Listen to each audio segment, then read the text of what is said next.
What's going on, everybody? Happy Friday, folks. Cheers.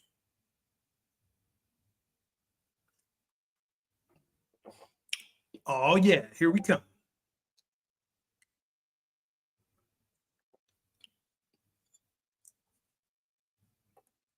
Hey, what's up to Swag? Yeah, cheers, man. Oh, such a great time this week with the ETFs. Definitely going to be going over some of that. What's up, Don T? What's up, Johnny? Cheers. Welcome. Grape Ape. What is up, my friend? Tilo is my alias at Tufts University. Only at Tufts University. What's up, Guido?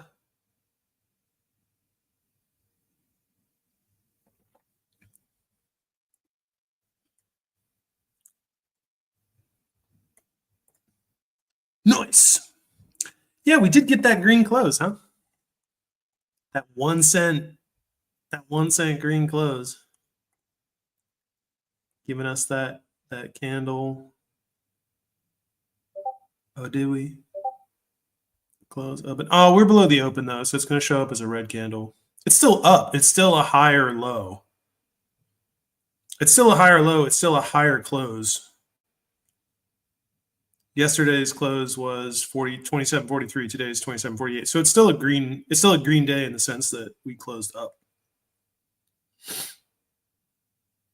Lower high, but higher low. It's good stuff. Yeah, I think you people are in for it, to quote the great Peter Dinklage.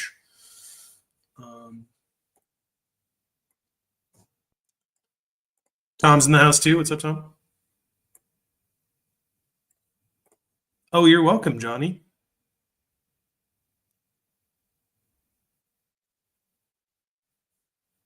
This is a great question to get started with. I would be happy to walk through this, Johnny. Absolutely, man. Welcome to the channel. Hope you've enjoyed the last 3 weeks. I hope I hope this has been clear for you if you're new to the channel. I know, I got a lot of just been doing these daily videos. I guess going back to December now. What's this? This is like I think we're coming up on what? Like, I think yesterday was like five months exactly. So like 20 weeks exactly since my, wow. Yeah. 20 weeks exactly since my Reddit ban. So I've been making videos on GameStop now for 20 weeks, for 5 months. That's 100 videos. I must have like 100 videos on this now. Well, I guess that's like as many live streams too. But I'd be happy to break this down. Talk about gamma exposure here. Let's pop on over to Unusual Whales. So here's GameStop, right? So, I mean, I post these in my newsletter on a regular basis. I talk through these on a regular basis. And so this has to do, right? So this is showing us here concentrations of net call and put gamma exposure. So for those of you who might not be familiar, right? Okay. Gamma represents the rate of change of delta. So delta in an options contract, really any derivative, represents the change in price of a derivative based on a $1 change in the underlying. So how much the price of the derivative will change based on the increase in price of $1 of the underlying. So for example, if you're holding an options contract, if you're holding a long call and it has a delta of 0.3, if the underlying goes up by $1, if GameStop stock goes up by $1, your options contract will go up by 0.3. So it'll go up by 30 cents per share of the underlying that it maps to. So, right, 30 cents per share ends up being 300. Actually, what does that go to? Yeah, 300. No. Yes? 30 cents times 100. $30. Ooh. Should be right. Yeah. So gamma is a different Greek that maps the rate of change of delta. So gamma is going to, depending on different trade strategies, certain traders are going to hedge gamma. What I have learned from Spot Gamma, which is an organization that puts out high quality options data and teaches options trading and also market forecasting through the options market. This is where I basically learned these principles. Options dealers, as a practice, also hedge gamma. So you'll hear that you'll see sometimes with like qualified contingent trades, you'll have things like traders will come in and they'll strive to remain delta neutral. So anytime like you see one of those none side trades come in, a qualified contingent trade, qualifying contingent trade, you'll see like a certain number of shares and an options contract come in, and those shares will match the delta of the options contract, right, times 100.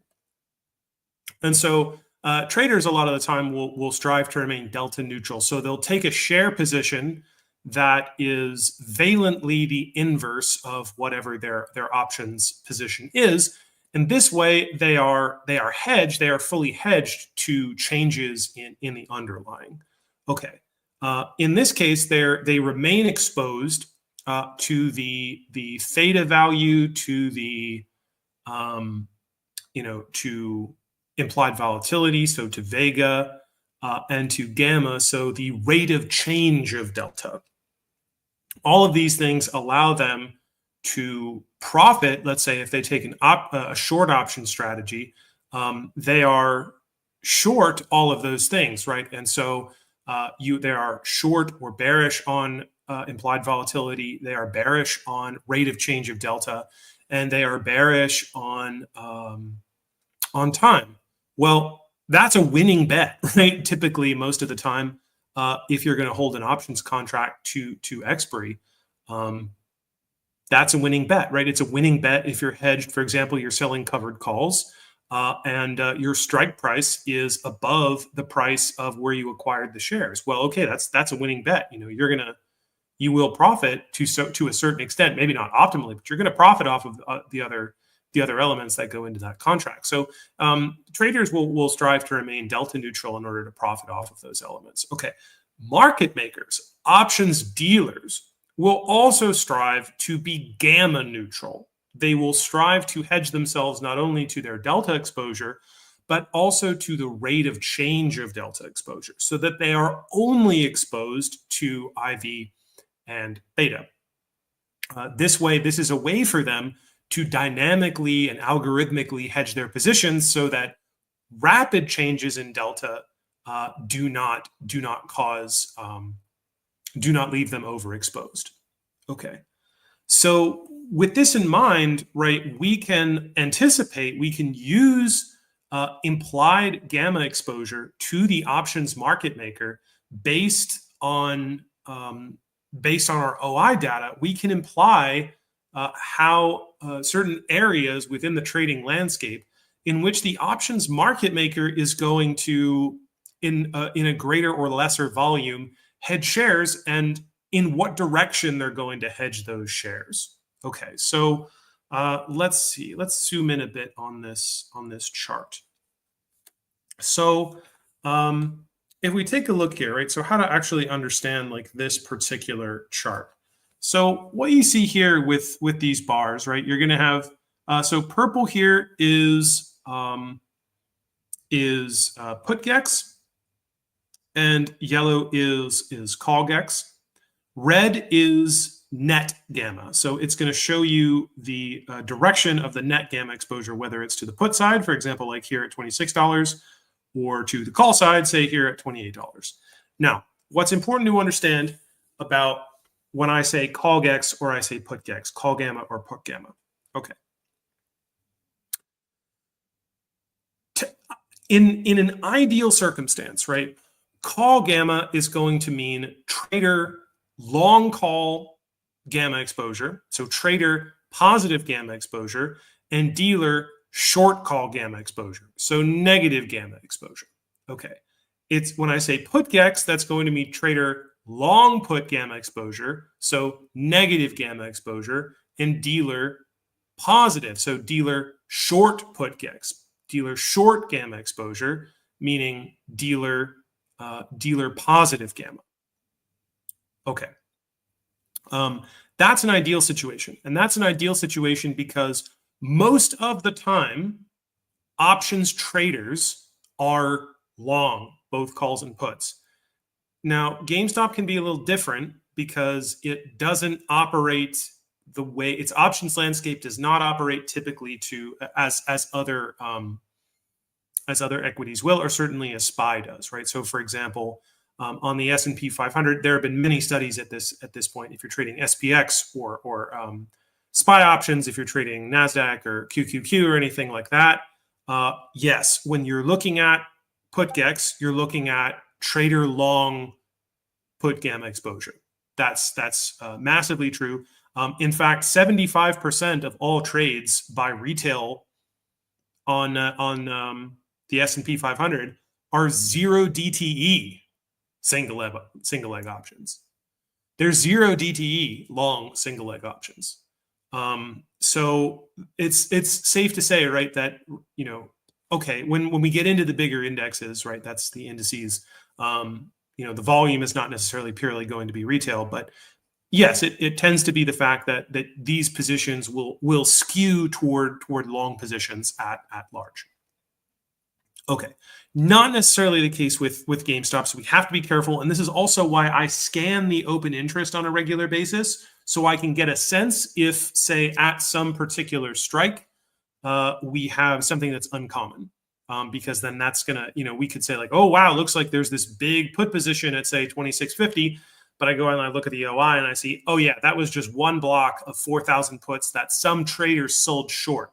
So that position is going to behave similar in terms of gamma hedging to the way that a long call position would, based on how the gamma is showing up on the trader and the dealer's book. Okay. So with that being said, why is it important to get these orientations, and what do these bars tell us? Well, if a trader, say trader's net open, let's take this position right here. So this is our call wall. Okay, so this is where we have the highest concentration of net call gamma exposure. All right, so at this position, the dealer has a tremendous amount of call gamma exposure. All right.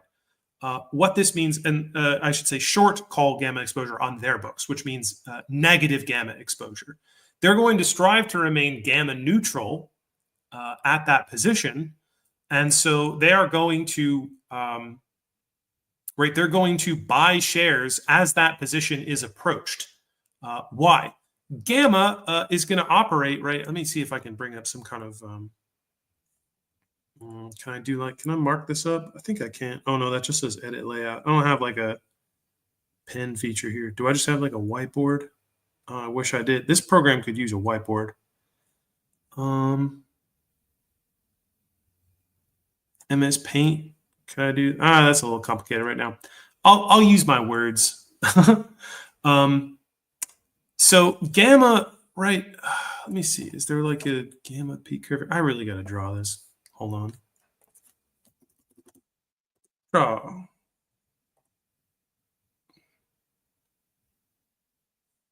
Decide later. There we go. Can I just draw on this? Here's a new program. Oh, here we go. Here's a curve. So a gamma curve, y'all should be able to see this curve here. Gamma curves are going to work like, whoa.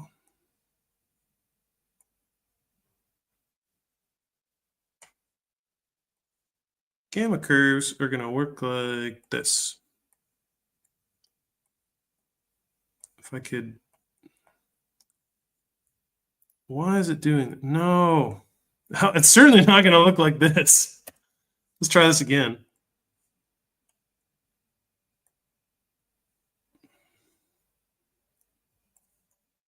Can I?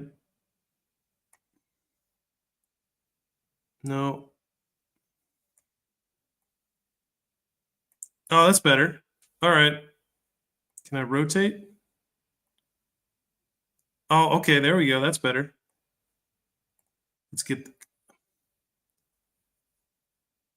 Michael struggles to use a software he doesn't know how to use. All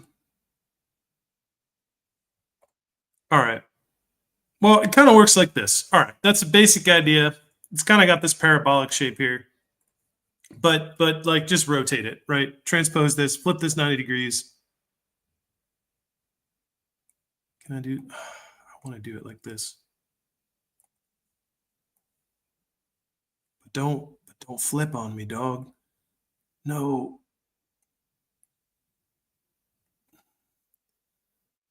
Almost. Almost. Ah, so close.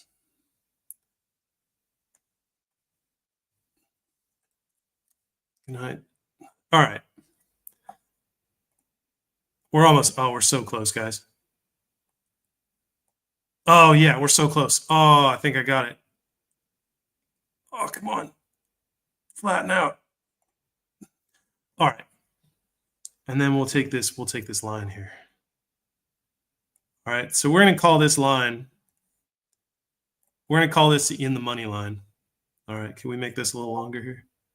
Oh, got it. Got it. Oh, yes. Can we make you thicker? Line. It's not going to be curved. No, I'm not doing that again. How do I? Oh, look at how thick that in the money line is. Yes. The tasteful thickness of it. My God, it even has a watermark. There we go. All right. How's that? That's not bad. You guys like that line? Say, type in the chat if you like this line, the tasteful thickness of it. Oh, it's a deep tea. Cheers to that. All right. Back to my gamma explanation. Okay. So gamma values are going to have basically this curve. Okay. So you have a call option, and the call option, right? I mean, the delta, it's going to have a delta curve. And so the delta curve is going to, the rate of change of delta is going to look like this. So you're going to get the greatest change in delta is going to occur right when, right around the in the money mark. So it's going to peak basically right when it goes in the money. And then it's going to start to decline. Okay, delta will still go up, but the rate of change of delta will go down. Okay, so what this means is that market makers on a regular basis, they're going to hedge dynamically as this is approached, and the rate that they acquire shares is going to increase as a strike is approached. Okay, and actually the amount of buy pressure that they are going to put onto a position is going to peak right when that position is going to go in the money. So if you reach a rather large position, right, so you're coming up, let's say you have, because it's not going to look like this, on the whole landscape, you're going to have multiple bars. So, you'll have one, okay, this position goes in the money, right? If we do another line here, you got one here, right? So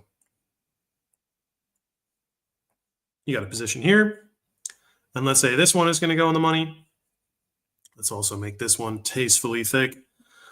And so as this one is going to go into the money, right, it's going to have its own curve. It's going to peak. But then as it does, this bigger position, let's call this the call wall overhead, this one is going to start to get into its peak hedging zone, and it's going to pull this one up.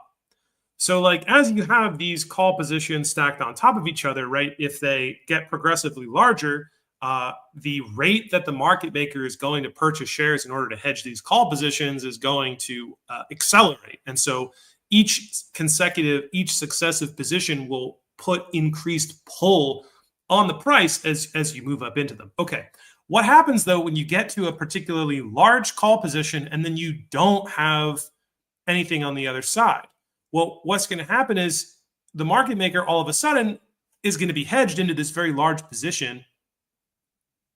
And then the buying pressure from the market maker is going to stop because the volatility on this position will have been hedged.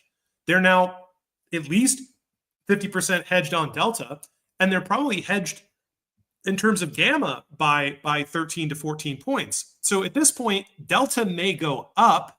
Delta will continue to go up, but gamma is going to go down. And gamma now is going to go down at a rate that's going to more or less equal the rate that they are acquiring new delta hedges. And so what happens is hedging will stop. You'll just hit a wall where all of a sudden the buy pressure will stop. If you don't have another call position on the other side of a particularly large call gamma position, you'll hedge up into it. And then the other side, hedging pressure is going to go down. So what that signals to traders especially is that, oh, okay, we're going to hit this and we're going to stall. So it's going to stall intraday. So options traders are going to see that stall. And of course, typically where we set up, we won't set up within, say, 5 cents of, a call wall. That's typically not what we see. As soon as we bang into that position, if we don't have options overhead, what do? They'll immediately start moving it back to the downside, right? So they'll enter short positions. They'll start selling their calls. They'll exit their positions. They'll start taking put positions. They'll bet on a reversal to the downside. So large call positions we can use to anticipate, depending on what our IV is, what our volume is on the day. We can anticipate these large call positions, especially in GameStop, to be important pivot points within the trading day. And these price points will often fall, they happen to typically fall across, they fall across round numbers very commonly. And we will also see, especially when you have a day, so you'll say, like when I'm posting charts from Thinkorswim and stuff, I will often trade with VWAP plus or minus 2 standard deviations on my intraday chart. And very commonly what you will see, and this is a great sign that an institution or institutions are setting up the trading day. So we can see this within the first kind of hour or so, what the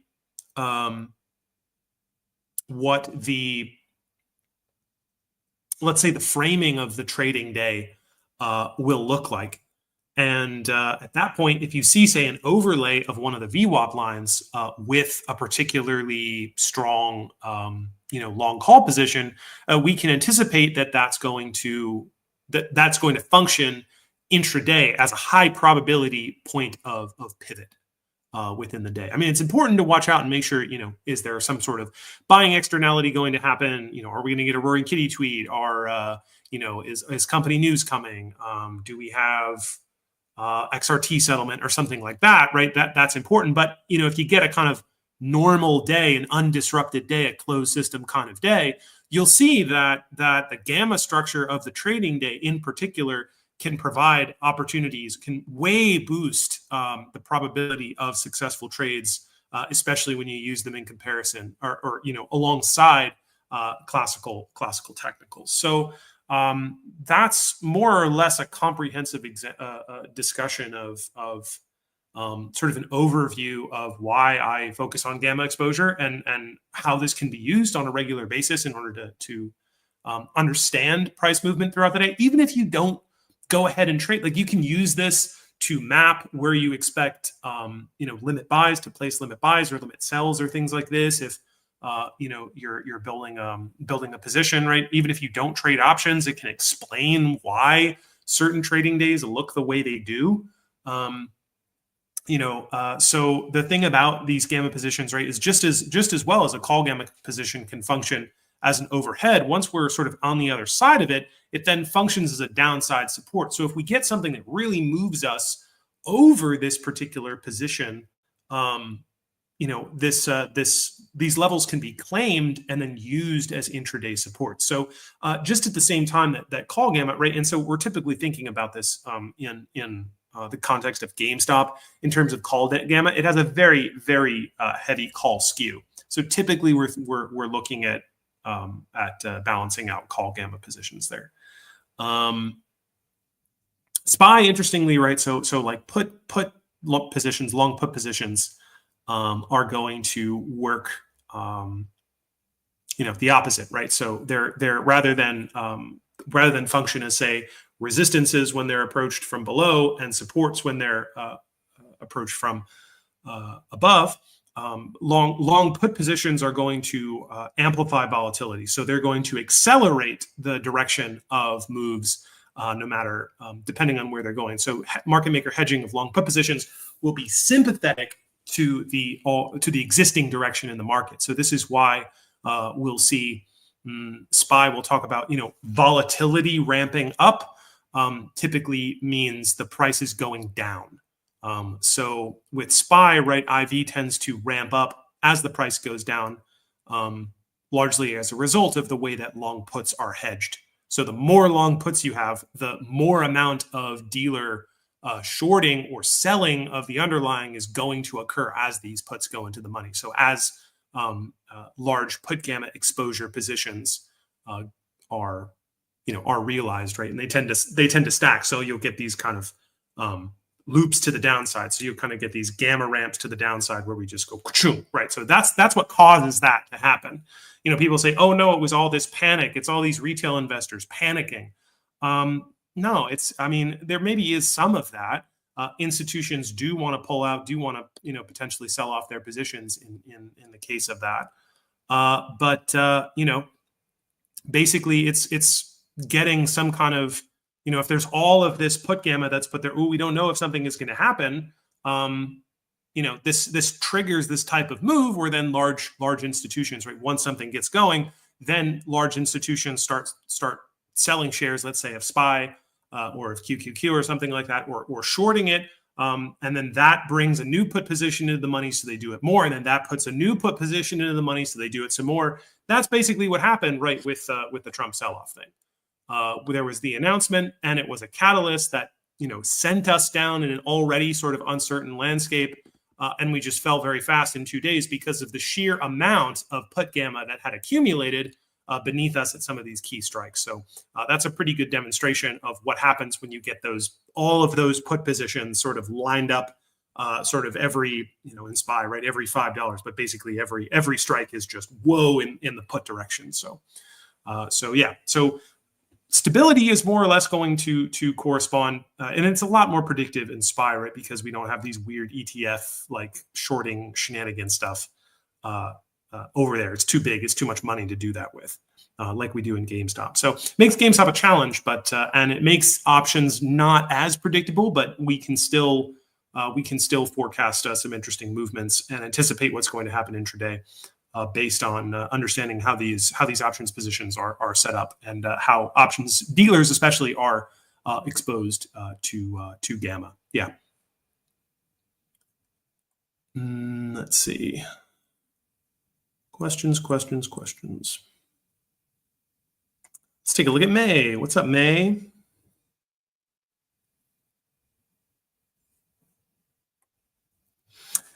Yes, conservative wheel strategy, selling cash secured puts and covered calls when IB is high and longer when IB is low. Confused because it seems kind of bad. Wouldn't you want to sell further out when premium is high, so more weeks are sold high and not be into longer term sold options sold low? So the reason why when IB gets higher, I will walk my options bets in is with GameStop, right? Options, especially with covered calls, right? Higher IV tends to correspond with large up movements in GameStop. So that's going to work opposite of what we see in the broader market. So in the broader market, when IV ramps up, it means we're going down. GameStop, IV ramps up, it means we're moving up. So when IV tends to spike, what we'll see is we'll also tend to see, and this is sort of what I was talking about earlier over the past couple of weeks, is a higher rate of a Volga. So let's talk about that. Actually, that's another concept that demonstrates this. So I'll pop over here.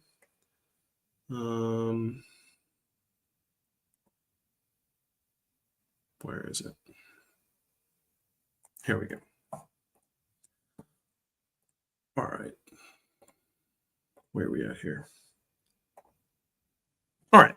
So this is our IV over on Schwab. And so I've talked a little bit about this in some of my videos. I talked a little about this, I think, a couple weeks ago on the live stream, but it's worth revisiting. It's worth framing in the context of May's question here. So, so let me point out what is a high Volga area and what is a lower Volga area. So simply put, right, if we see this long flat stretch here, right, it looks like more of a horizontal line, very smooth. This is what we call a low Volga area, where we see sort of this up and down, up and down, up and down, sort of peaks and valleys, where there's a lot of chop, chop right here. This is a higher Volga area. And Volga is a made-up Greek letter that's used in options that refers to the rate of change of Vega. So the rate of change of the price variable that is tied to implied volatility. So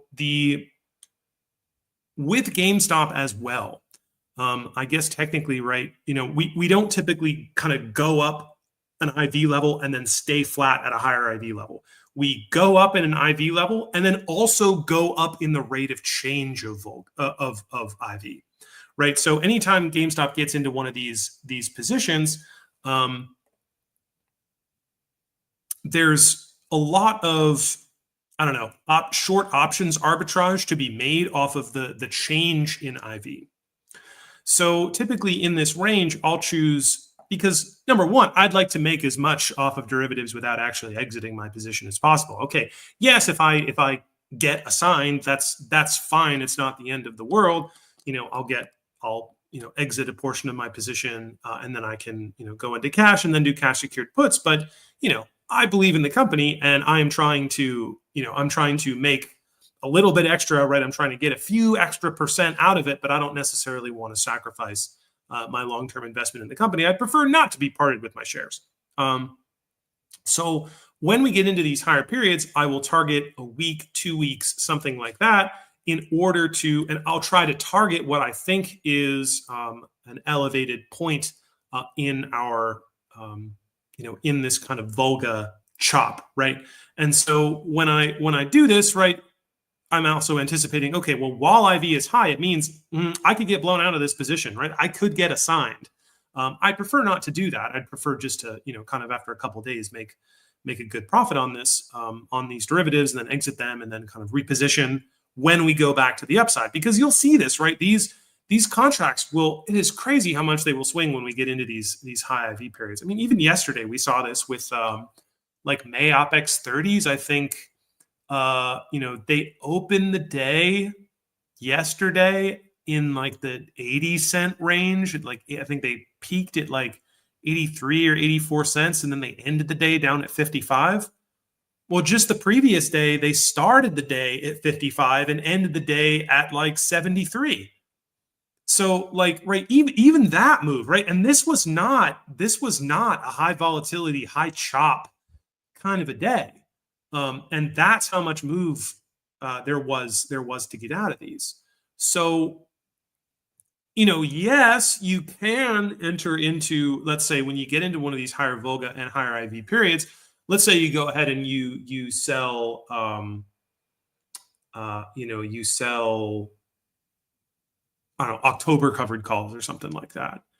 And you miss time to top. And then the next day, IV goes up 30 points. And GameStop underlying goes up $4. Oh, oops. Now, in order to be profitable on that position, you now have to wait, I don't know, maybe a month, which you can do, but then you've just got to sit in that position for a while. Otherwise, you're taking a loss. So that part of that, right, I like to be able to deploy. I like to have that kind of flexibility. I like to be able to profit off of the higher Volga rate. And that can be fine, right? You can take that longer trade. Ideally, you're timing that with when you're transitioning between higher IV and higher Volga periods into a longer stretch.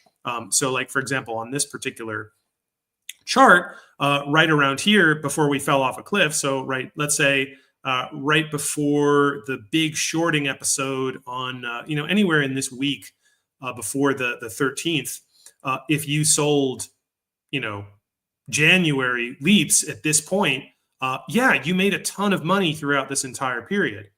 But let's say on this first pop here, back on 11/11, you sold January leaps for next year right at this point.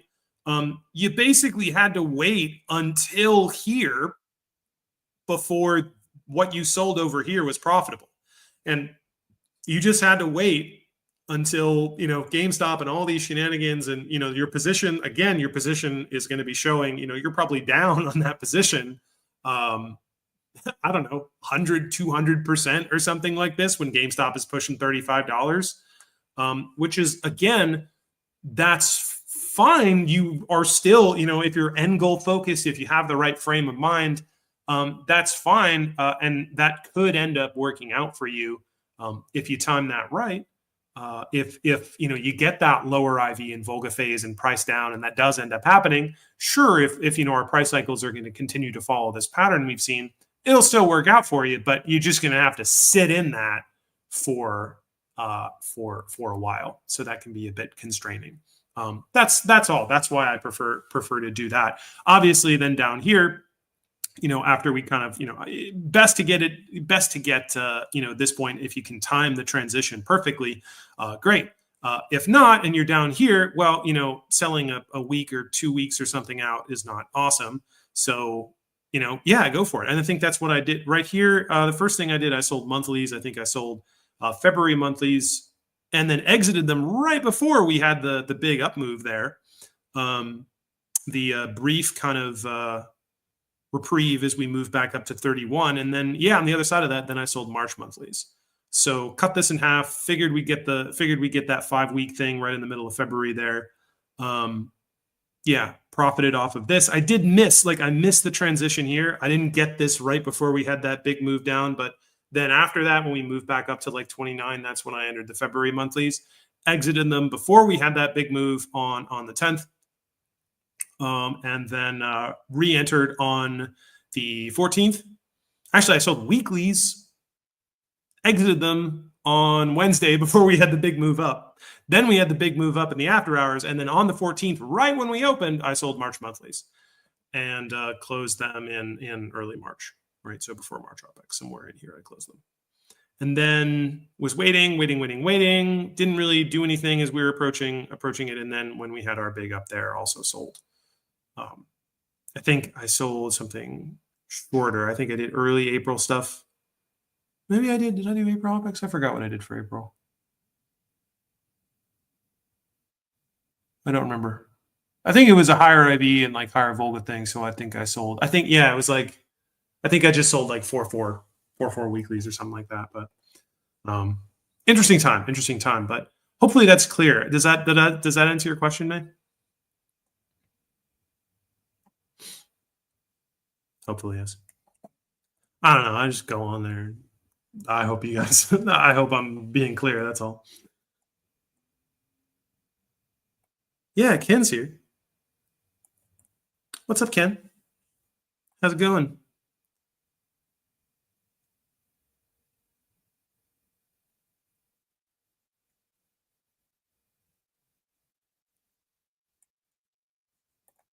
Very funny.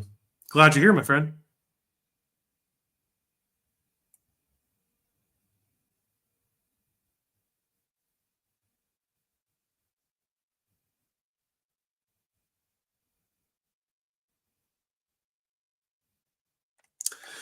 This is a good question, Merrick. I have been through a bit of yeah, I have checked out the GameStop swap DD. I did not remember about the total return swaps for May 31st, 2025. I don't remember if they are in Metro Ballin's data. I haven't heard from Metro Ballin in a while. That guy went to a bachelor party and then he never came back.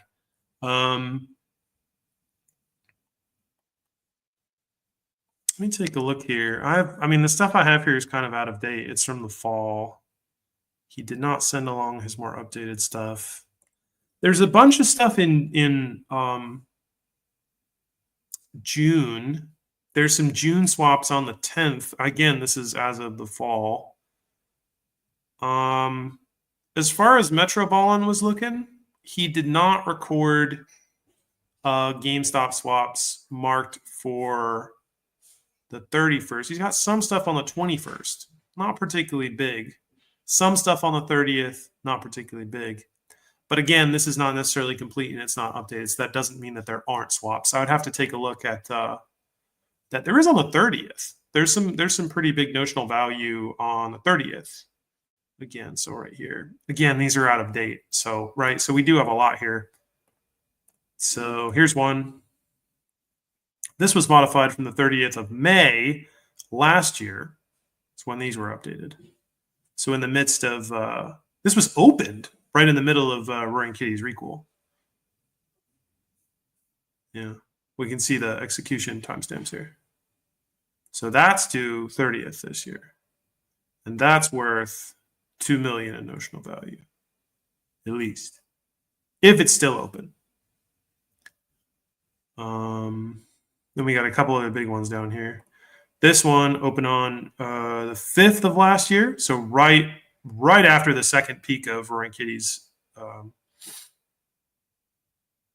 reveal of his position on June 3rd. That's when it was opened. And then it was modified such that, yeah, it was modified several times in the coming days.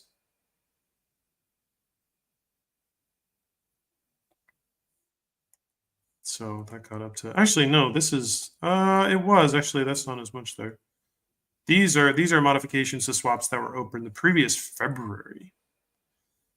And they were modified in mid to late June here. Pretty decent size. Again, don't know if they're open, but their expiration date is the 30th of this year. But these are again, this hasn't been updated since like the fall. But good idea. I'll have to follow up with that on him. I know he's been having a tough time with his dad, so I'll reach out to him. I'll see what he looks like he's back to posting and whatnot. So I'll see where he is. But good idea. Yeah, good idea. That's why I love hearing from you guys. Always give me some good ideas, stuff to go pursue, go track down.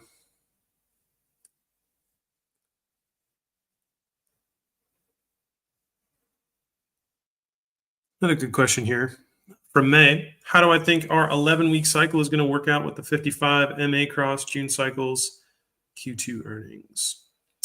By Q2, I think you mean Q1? Like June earnings? Not like earnings that'll be reported in September, but the ones in June, I imagine. Yeah, let's go take a look at another chart. Another great question from May.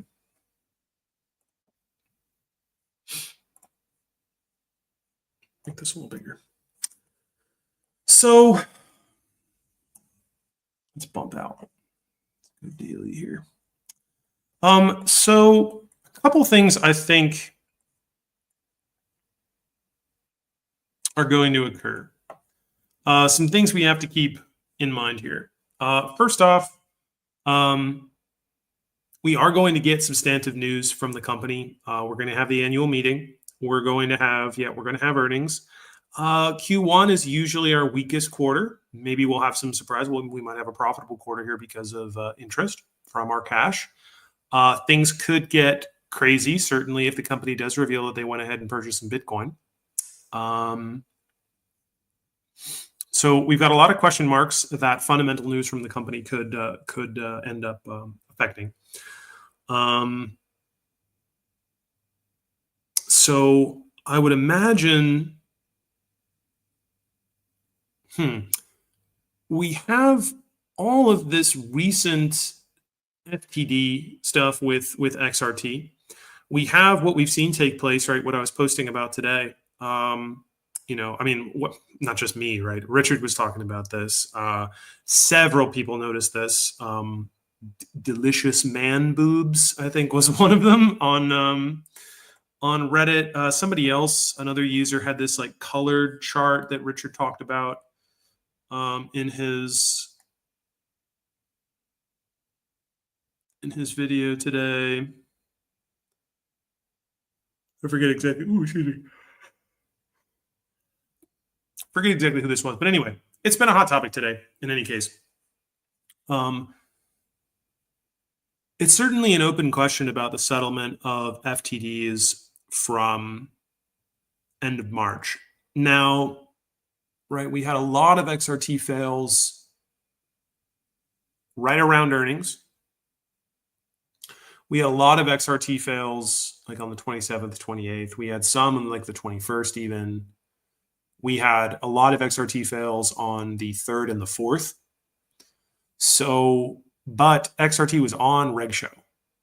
Now, the thing about the threshold securities list is if you're a security on the threshold securities list, you lose your T plus 35. So you lose that type of settlement, right? So I think Richard's been pointing out that how it ends up working out with authorized participants, they can get like, it ends up shaking out to be something like 33 trading days. So because there's a T plus 6 with the authorized participant with the ETF, so it ends up kind of getting stretched out. Not sure, right? It doesn't, you know, they don't ever do it like right on the same day every time. So it's kind of difficult. And it does, but in any case, right, they lose the, T plus 35 extension that they have in the rule book, and it goes to 13 calendar days. Any FTDs incurred while the security is on the regulation show threshold securities list, according to rule 203B parentheses 3, must be closed within 13 calendar days. So new FTDs have to be closed within 13 calendar days. What I think that means is that basically leading up to the 20th, so this would be, I think, last 21st probably.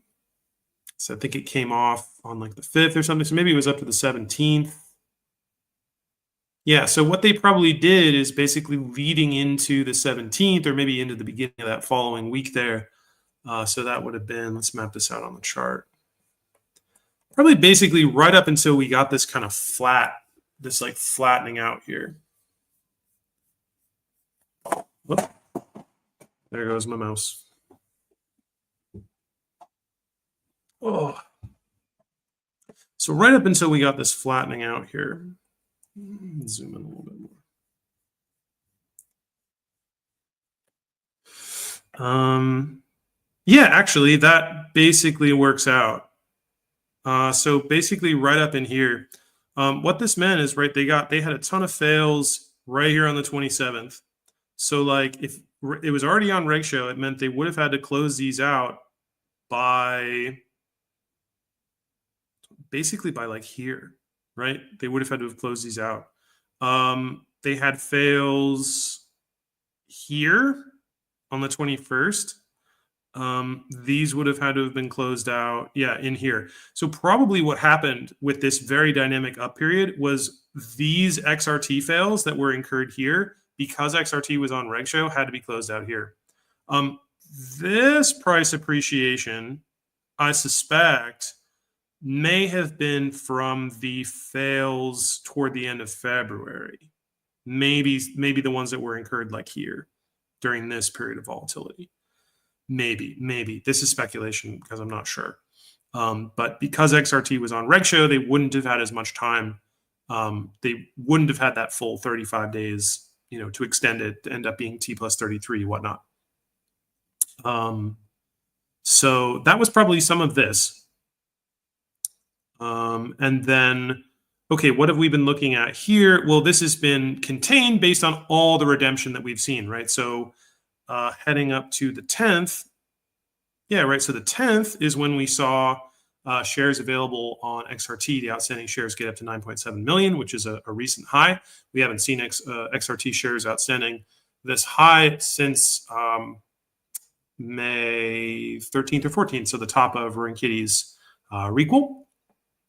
And then this was able to create a substantial amount of liquidity, which has been used to more or less keep the price contained. I mean, we're still drifting up, but it's been used to keep the price contained along with the options market, right? So options help keep this in here because then we have the options market maker has an interest in keeping the largest options open interest positions out of the money, right? Because this benefits their optimal profitability strategy the best. So, for a while it was 27, and then very recently it was 28.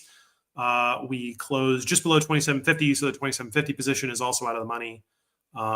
So yeah, that helps, but of course each week it kind of resets. So it'll stable in, we'll get some OI rolled, but say now we're gonna begin the week. Slightly lower liquidity now, and now that we don't have that extended liquidity over in XRT.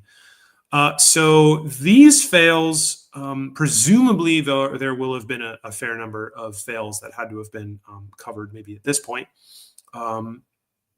Let's see, do we know if there were fails like on the 15th? We bump over here, XRT.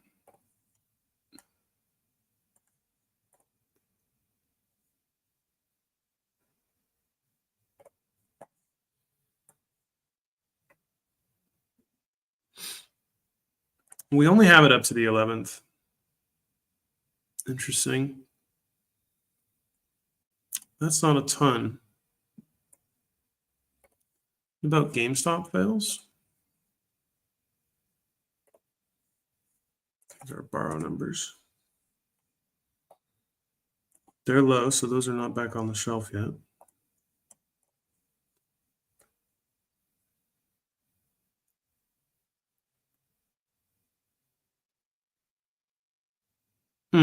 Interesting. There were a lot of GameStop fails around earnings. GameStop was not on Reg Show. It has not been. So there's a T plus 33 trading days potentially from this. I mean, they could have satisfied that with XRT. So, I mean, right, this is notoriously difficult to try to predict. But basically, how does this play into what I think is going to happen in the months to come? Well, at some point, they're going to have to refill XRT, either for clearing these fails or, if this needs to happen, or, simply because they need the liquidity available in case something else happens. 3 million shares, 3 or so million shares is fine, but that's only so good, right? That's only enough to adjust the price. We saw that occur up at like $31. They moved us down to like 26 using 3 million shares. So that's not great, right? If you don't have the ETF liquidity available, that's not great. I would expect that creation will come in, and over the next couple of weeks, this is actually where, maybe we don't get a big spike, but, maybe we really start to move up, to around 30. We play around 30, maybe, do maybe something we're doing here, and we start to kind of play around 30 for a bit, and then we see if something kind of comes in basically toward end of June. If this XRT creation comes in, shares have to get picked up, obligation stuff has to get cleared, and we kind of, continue to maybe bleed up here a little bit. And then June, once we get some substantive information from the company, maybe something else happens with that, and then sort of toward the end of June or maybe July, something else sets up to try to do something with these swaps. I think if we start to get into upper 30s or close to 40, I think that's going to be territory for the company to go ahead and do another offering, something like that.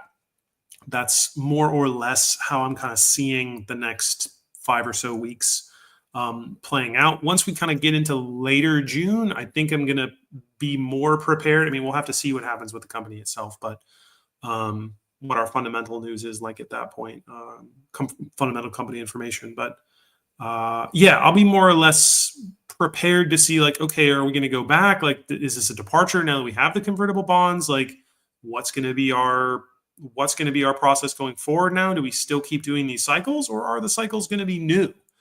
How is this one, right? In general, I'm interested to see how this particular cycle plays out, because it's going to say it's already different, right? It's already different than the past one we've seen, because we've had this extended period of kind of IV kind of flattening out, and we haven't typically seen that occur in the middle of one of these cycles recently. That's not occurred. So interesting to see what happens. Slip down here.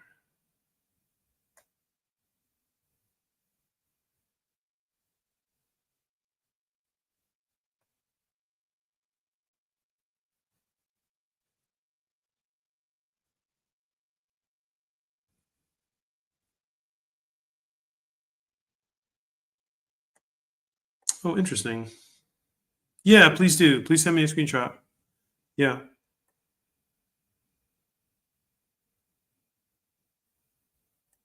Oh, interesting. Okay. That would make sense why it's not showing up in the GameStop swap data.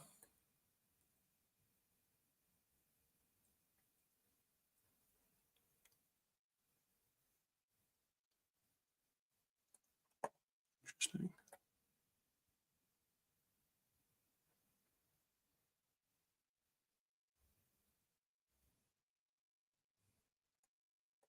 Very good. Yeah, so I mean that's more or less what I'm anticipating. Another thing I'm looking at too is trying to make sense, right? Very interesting to continue to follow what yeah, Richard Newton has been working pretty hard on his own ETF model here. Someone else has combined their model with his. So if we take a look there, first off, huge kudos go out to, again, I say this all the time, Richard's done a really great job with all this ETF data. Like any of the conclusions I've been able to come to here would like zero possibility without being able to see all of this set up like Richard's got this set up. So definitely amazing that he's put all this together and made this all completely free and accessible for all of us. So really excellent. Let's go check out the most recent model here. Here it is. We'll zoom in a bit. So interesting too, for a nice comparison. So he's got his sort of model version alpha here, and let me blow this up a little bit so you guys can see. Yeah. So top line is basically model version alpha, which first off, we zoom out a little bit here. You can see how pretty decently predictive it's been. Pretty decent correlation here. With our price action. We were talking to you about this.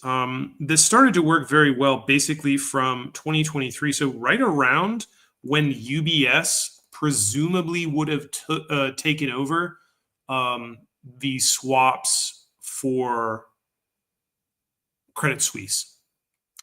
So UBS looks to have been able to manage this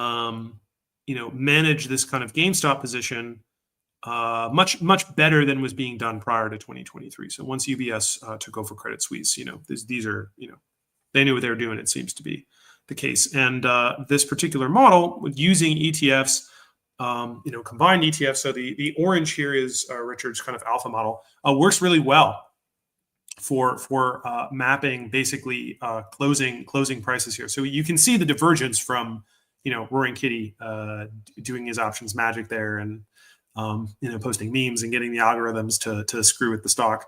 But you can see how closely, if you follow that orange line, that works out. With the red line, so this is a rebalancing of Richard's original model with, I don't know the particular user who contributed this kind of additional weighting element, but weighting XRT essentially more heavily. It also combines this kind of 2x cash, so how much cash the company has on hand, And that one ends up being even more closely. So if you weight XRT a little more heavily, if you double the XRT weighting and kind of take out the other ETFs after 2023, what we get is like, whoa, really close, like really close, kind of midline on price action here. Diverges a bit in this fall period, kind of post like August and September and November, or August, September, and October. But then we're right back on top of it. And red line is very accurate. Although, get this cat ears pattern here that works kind of with the other one. Right, maps it really well, and it's about 2 weeks ahead, right? So green line is then here how Richard just kind of adjusted, kind of brute force adjusted the model down to account for the bond arbitrageurs. But this other model actually, keeping pretty close. Blue line is of course GameStop's price here, and both Richard's model or model alpha and the modified reweighted one suggests that over the next week we are going to see some price appreciation based on what has been going on with XRT. So this is why this stuff is quite valuable. I mean, it only looks about a week or two out into the future. But looking at this does say we'll have some kind of a price test of around 30, and then there'll be some kind of deflection off of 30. Makes sense, right? That's what we see every time we go and test 30. We never just like go straight through it and then hang out above it, right? We go in, smack into it hard, and then come back down to the downside with some decent force there. So. Of course, what this will mean kind of going out after that, that's, again, more speculative. But this is another sort of dimension that can give us some insight into what's going on. ETF-wise. This is not a stupid question at all, Maxi King. Do I ever plan to have collab stream video analysis in the future with other prominent GME creators? I'd love to. I'd love to. I should probably, honestly, I should do that. I'll tell you what, I was actually talking to a friend today about this, and my real passion is teaching and trying to do things to make other people's lives better, right? Like if I were just doing this for me, if I were just here to money max and things like that, I have a very hard time doing that. It's like I don't feel like that's my calling or my purpose in life. I don't think that is what I'm spoken to do it is spoken to me to do on Earth.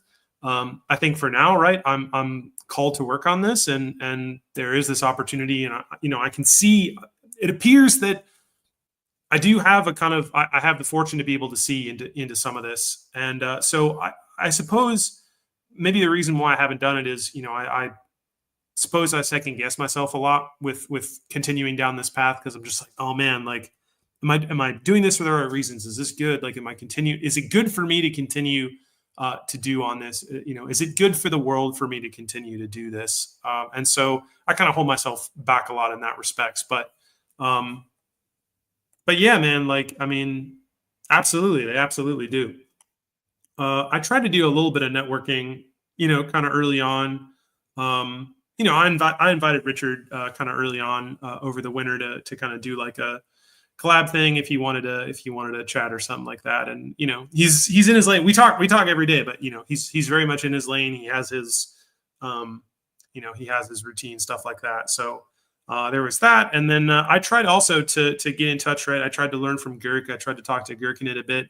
That did not go well. I think I was in his Discord for about a week asking him questions, and he said he was perfectly fine to do that. And then, at some point, I think he just got tired of it and just banned me from his Discord. So, they have their fruits. I'd love to bring some other people, happy to do something like that. I've yet to receive any kind of collab invitations or anything from anybody else. So, if I suppose if the right moment comes along, if you have ideas, certainly shoot them my way. But that's what's on my mind, I suppose, in that dimension. If that makes sense. Does that make sense? But definitely not a stupid question. Not a stupid question at all. No way, Jose. Yeah. So it's going to be pretty interesting couple of weeks coming up. Definitely have my eye on this little potential this little potential ripperoo here. But yeah, doesn't mean I can't keep trying, right? Doesn't mean I can't keep trying. So I appreciate the encouragement. We'll have to see. We'll have to see how things pan out over the next week or so. I think it's going to be.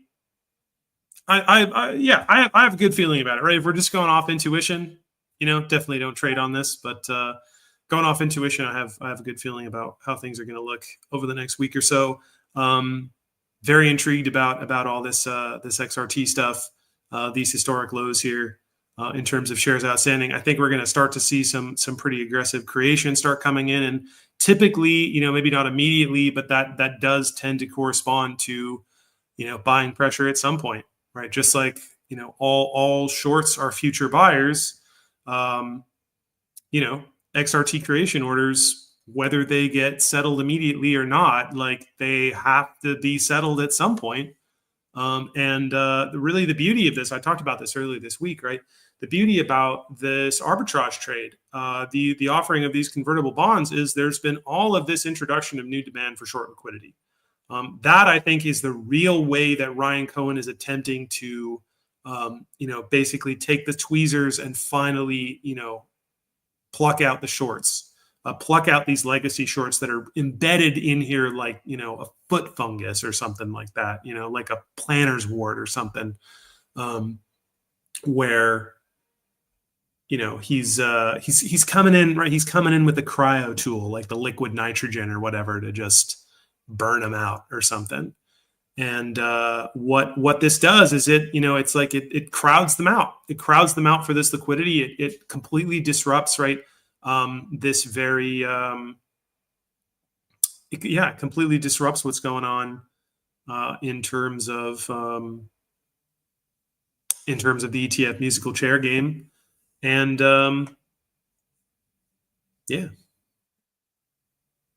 see what happens. See if they can. I imagine that's part of what this kind of GMEU kind of Tuttle Capital thing is, that maybe they're creating a new vehicle to be able to expand some of this liquidity. But I don't know. They don't have any underlying GME right now. It seems to all be swap related. So not sure.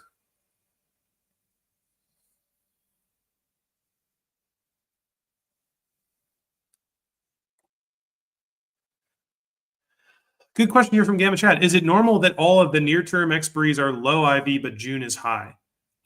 No, that's not normal. This is weird. That's not something we've seen. I mean, there is earnings in. There are earnings there. Why IV is so low for May, I really couldn't say. It's not what I expected. Yeah, heading into, oh man, we closed today. IV is at 59% for next. 59 is low. Composite is still at 84. I mean, it's that those later expiries are up there. 30th of May is at 67. 16th is at 68. Very low. Very, very low. But yeah, June is pushing. Let's see, June is 88. July is at 97? Who thinks something is happening in July? That's weird, man. That's not typical. That's not typical.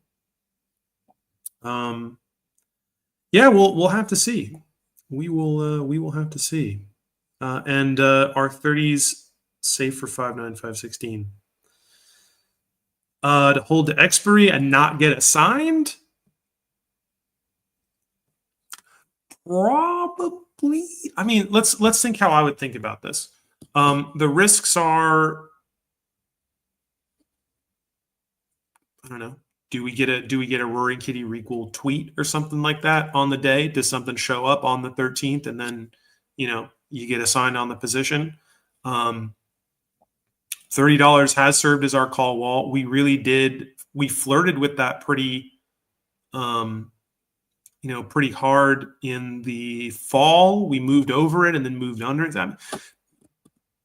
My guess is what we've seen so far is, there are Herculean efforts to keep GameStop from closing a week above $30. That only happened, I think, in 3 weeks between last year and this year. Even during the Roaring Kitty Requel stuff, we never closed above 30. When we did that run up to 30 in July, we didn't close above 30. We didn't close above 25, actually. Run up to 32 in November, didn't close above 30. The very next day, we got shorted under. We ran up to 31 when Roaring Kitty posted the time you covered, didn't close above 30. Earnings after hours ran up to 31, didn't close above 30. Ran up to 30 a couple times. The following week, didn't close above 30. We finally did, I think, yeah, look at this. Let's bump over to our chart.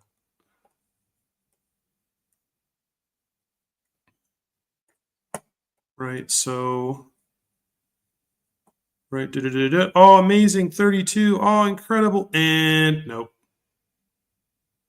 And okay, oh, we're coming back, and whoa, time you cover, and nope.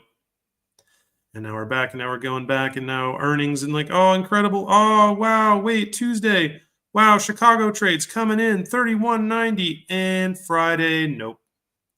Oh, but then we're going up. Incredible. Oh, we close right, so we went up. Oh, we're going up. Oh, we're going up. Oh, it's 30.69 and closing at 29 something. And then finally, week of Christmas, explode up, go to 34 something, close at 33. That's week one. We closed above it. We go back, right? Then we come back for January 25 and we close above it there. Stay above it, move up, shoot up, back to 35 again. And then, let's see, Jan 10. I think Jan 10 we do. And then we don't for a while. So 3 weeks. 3 weeks right in this little, so this was it. This was basically this little formation here, this double top for these 3 weeks, I would say was the only time that liquidity was truly stressed and control was temporarily lost, and that the Jimmy Carter date was probably to get stuff under control again. That, why did it go on the 9th? It was probably to get stuff under control again, which they did. A ton of GME liquidity came out of nowhere, and then it all got dumped on the tape, and we transposed down, $5. And then whoop, hang out here, more liquidity created, and dump. And then come back, close all these FTDs, and get some more liquidity and dump. Okay. So we were knocking on the door for a month, maybe more here at 30, moving even above 1, 2, 3 circumstance, 1, 2, 3 possible days there. So based on historical experience, Gamma Chad, you're probably okay to try to do that. Again, not financial advice. Probably based on what we've seen in the past and recently, but never a sure thing. Never a sure thing. But could you potentially, walk away with some good profit there? Sure. And not get assigned, because that's the thing. I imagine you don't also want to get assigned. That's the idea.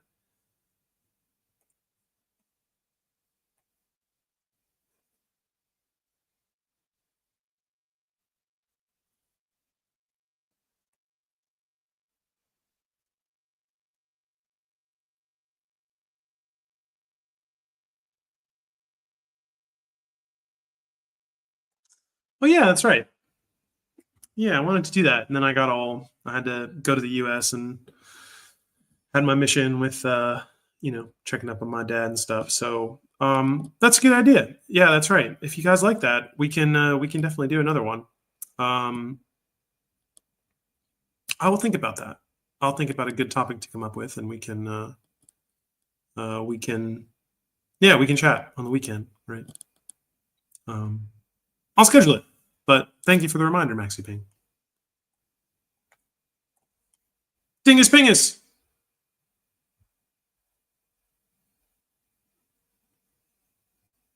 Oh, nice, dude. Oh, enjoy the 2027 calls. Very nice, brother. Yeah.